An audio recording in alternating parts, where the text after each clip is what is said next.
The White Boy Shuffle is the first novel written by poet Paul Beatty.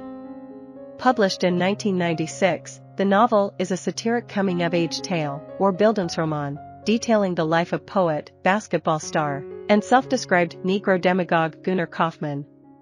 The book also falls under the New Black aesthetic and the post-soul aesthetic, newer genres coined by Trey Ellis and Mark Anthony Neal, respectively. These aesthetics are based around the idea of the post-civil rights era cultural mulatto, or someone who is able to successfully inhabit historically white spaces in society while still maintaining their black cultural identity. In the prologue, Gunnar introduces himself as the book's narrator. He explains that his book of poetry, Watermelanin, was a massive bestseller and its success helped him become a well-known political agitator in the black community.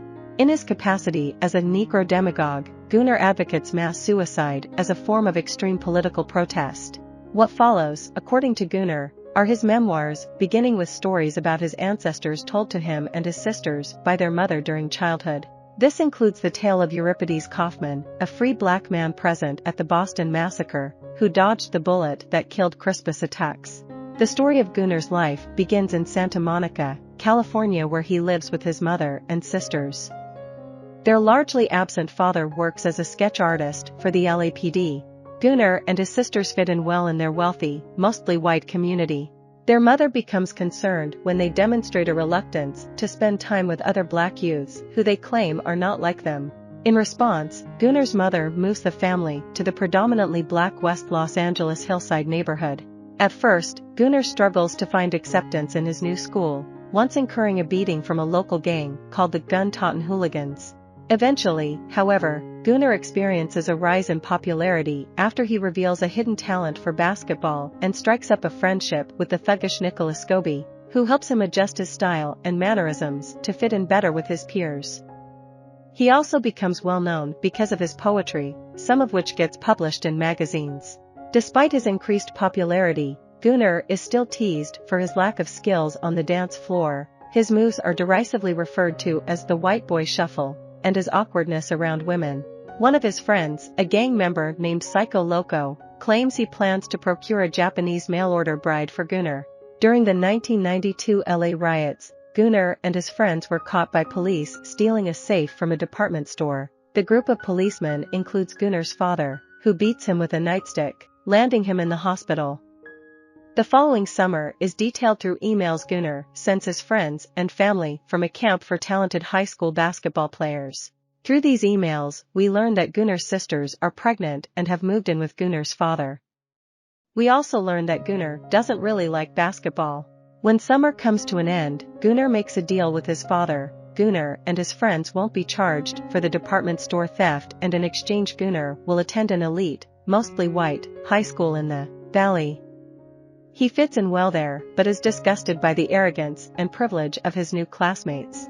When it comes time for Gunnar to graduate, the armed forces, Harvard, and Boston University all express interest, and Gunnar ultimately decides to attend BU.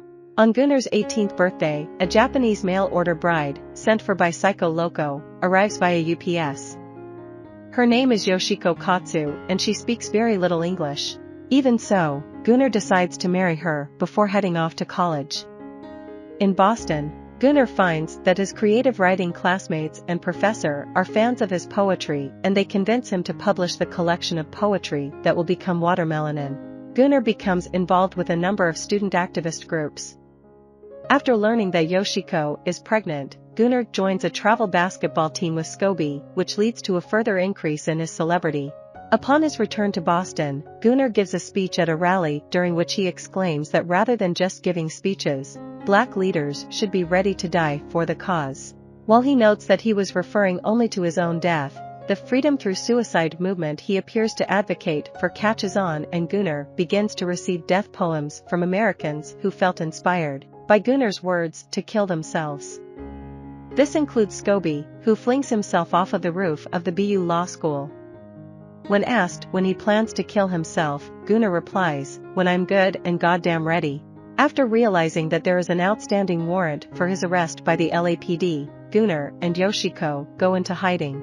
Gunnar attempts suicide by walking into the ocean, but, deterred by thoughts of his unborn child, changes his mind. Gunnar and Yoshiko notice during their walks through the hillside that they are being followed by a helicopter searchlight.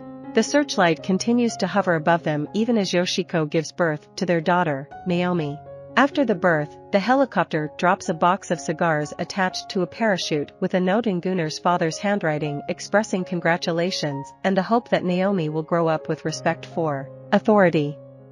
Gunnar spends the rest of the novel in hiding, giving poetry readings and cementing his status as a sort of cult leader by pulling stunts like cutting off his finger with a kitchen knife. The book ends with Gunnar telling Naomi the same stories his mother told him as a child. This includes the story of Gunnar's father, whose death poem was found in his police locker following his suicide. The White Boy Shuffle was the first of 4 novels written by Beatty, who went on to win the 2016 Man Booker Prize. The book received a great deal of critical acclaim, but failed to achieve mainstream commercial success. I hope you enjoyed this video. Leave a like if you did and be sure to subscribe. Thank you.